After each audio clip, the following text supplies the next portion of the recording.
minha gente, vamos dar continuidade, né, no nosso dia 5, segunda-feira, com a nossa aula de História, ok? Então, gente, olha, aula de História, tudo depende de quê? De uma boa leitura, né? Então, se você não tem o hábito de ler, então vamos procurar ler mais, certo? Para quando chegar as próximas avaliações, a gente não ter tanta dificuldade, certo? Tudo é uma questão de leitura. Então, hoje nós vamos ficar com o assunto sobre o período regencial, que foi de 1831 a 1840, né? Então, Dom Pedro, ele abdicou do seu trono e deixou seu filho, né, Dom Pedro II, né, para ser o novo rei, né, do Brasil, né, novo imperador do Brasil. Mas como ele era de menor, né, então ele não podia assumir, né? Então, para isso, ele criou o quê? As regências. Não é isso? Primeira regência foi a trina provisória, que foi em 1831. Depois veio a trina permanente, que foi de 1831 a 1834, né? Foram 3 anos. A una de Feijó, de 1835 a 1837, foram apenas 2 anos. E depois vem a una de Araújo Lima, que foi de 1837 a 1840. É isso? Muito bem.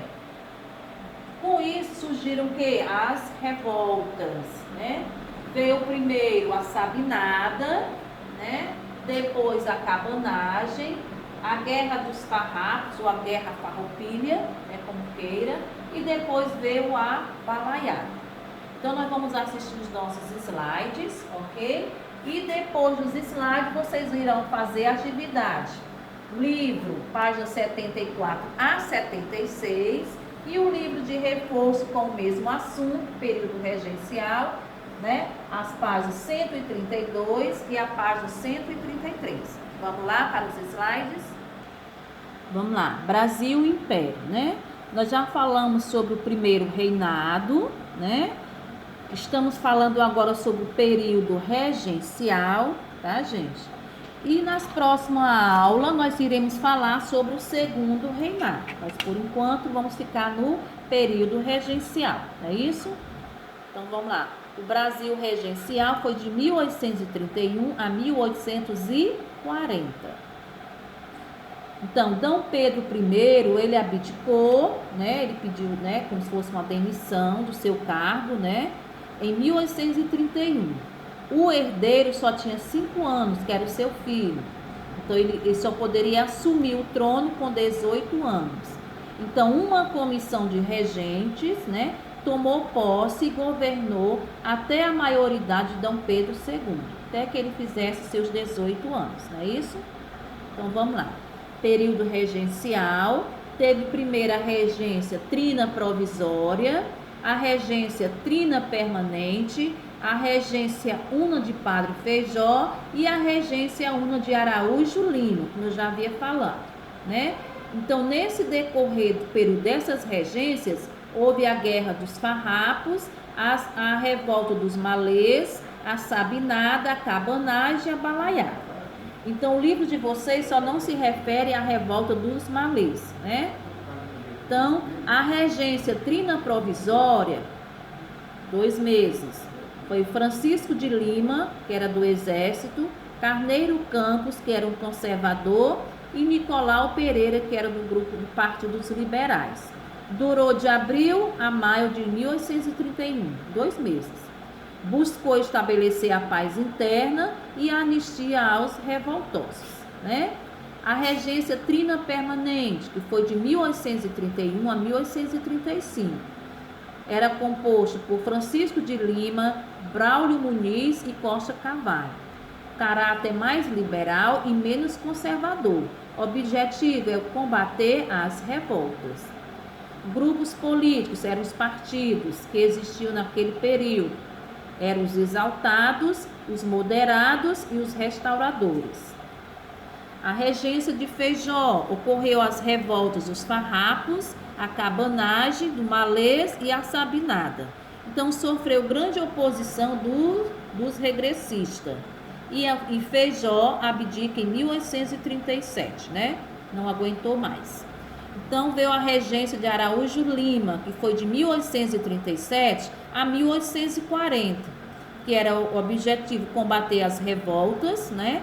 Anular o ato adicional e tira os direitos que as províncias tinham de fazer leis, impostos e gastos. Aumento de disputa entre regressistas e progressistas. E a solução para conter as revoltas seria o quê? O golpe da maioridade de Dom Pedro II. As principais revoltas, né, do Malês foi em 1835, lá na cidade de Salvador.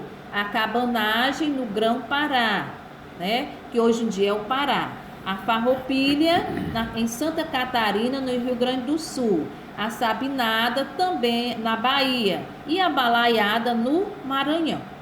Observe aí o mapa, né, para você posicionar. Cabanagem no Grão-Pará, a balaiada no Maranhão, a sabinada na Bahia e os farrapos lá no Rio Grande do Sul. Então tá aí o mapa mais detalhado, né? Pará, naquela época era chamado de Grão-Pará. Observe a imagem, a cor e a legenda. Onde ocorreu a cabanagem, a balaiada, a sabinada e os farrapos, certo? Aí você concilia a legenda com as cores do mapa. Então, o que queriam? Maior autonomia para as províncias e vida melhor, né? Então, era isso que eles queriam, por isso que eles estavam revoltados, porque eles queriam que eles mesmos tomassem suas decisões sobre as suas cidades e uma melhor vida, né? Então, a Guerra dos Farrapos no Rio Grande do Sul, quais foram as causas? Os impostos que eram exigidos pela produção de charque, pois o charque estrangeiro entrava no Brasil com taxas menores que o brasileiro. Objetivo, autonomia provincial e a formação de uma república independente. O líder dos farrapos foi Bento Gonçalves e Canabarro e Garibaldi. Terminou após 10 anos de guerra, única que deu certo, pois aumentou o imposto sobre o charque estrangeiro. Aí veio a cabanagem no Pará e Amazonas. Quais foram as causas? O isolamento da província e a situação de pobreza da população que vivia em cabanas, né? Por isso, cabanagem. Objetivo, terras, fim da escravidão, eles queriam terras, né, para plantar, fim da escravidão, a independência da província e a proclamação da república. Quem eram seus líderes? Antônio e Francisco Vinagre. Terminou a reação violenta do governo, houve entre 30 a 40 mil mortos. Aí veio a balaiada lá no Maranhão. Causa: crise econômica do algodão e altos impostos. Objetivo: substituição do presidente da província e fim da escravidão. Líder dos balaios: Raimundo Gomes, Manuel Francisco dos Anjos e Preto Cosme. Terminou com a prisão e a condenação à morte de 11 mil pessoas, né, que morreram. A sabinada na Bahia, as causas: não aceitar os governantes impostos pelo governo. Objetivo: proclamar a república e separar a Bahia até Dom Pedro II atingir a maioridade. Líder: Francisco Sabino. Terminou com 1.200 pessoas mortas e 3.000 foram presas. A revolta dos Malês, que aconteceu também na Bahia, em 1835. As causas: condição dos escravos urbanos e dos negros libertos. Objetivo: tomar o poder e matar brancos e mulatos, acabar com a escravidão e criar uma república, né? Era isso que eles queriam para eles. Então, recebeu esse nome porque a maioria dos escravos seguia o culto malê, que era uma religião mista, composta por elementos africanos e muçulmanos. A revolta dos malês, né? Líder: Manuel Calate e escravo Islã. Terminou com a dizimação dos negros e a degradação dos sobreviventes para a África. Qual a solução para tantas revoltas? O golpe de maioridade de Dom Pedro II, certo? Então, aqui nós encerramos a nossa parte de história. Vocês façam o exercício de vocês com bastante atenção, para quando chegar nas provas, gente, não ter tanta dificuldade, ok? Então, beijos e abraços e até a próxima.